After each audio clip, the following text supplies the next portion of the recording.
મિત્રો, હજારો દર્દીઓને ગોઠણના દુખાવા આ વનસ્પતિએ દૂર કર્યા છે. ગોઠણના દુખાવાની આજે તમને હું એક મફતની દવા બતાવું છું. તમને જે વનસ્પતિ દેખાય છે ને તેને હિન્દી અને સંસ્કૃતમાં મિત્રો બબૂલ કહેવાય છે. ગુજરાતીમાં આપણે એને દેશી બાવળ કહીએ છીએ. જ્યારે આ વનસ્પતિનું લેટિન નામ છે એકેસિયા અરેબિકા. તમારા વિસ્તારમાં કદાચ કંઈ અલગ નામ હોઈ શકે. ગુજરાતમાં બાવળની મિત્રો ઘણી બધી જાતો જોવા મળે છે. તેમાં ખાસ કરીને બે જાત મુખ્ય છે. એમાં એક છત્રો બાવળ અને દેશી બાવળ. આ બે છે ને સરખી લાગતી જાત છે. એમાં હું અહીંયા સિંગનો એનો ફોટો મૂકું છું. સિંગથી બે અલગ પડે છે. આપણે એનું ફળ છે ને એનાથી બે અલગ પડે છે.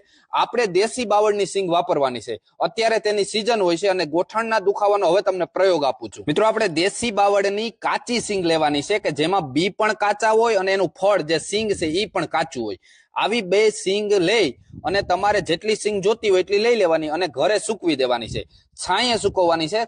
ક્યારેક થોડોક તડકો આપવાનો છે એટલે એ કાળી ન પડે અને જેવી છે એવી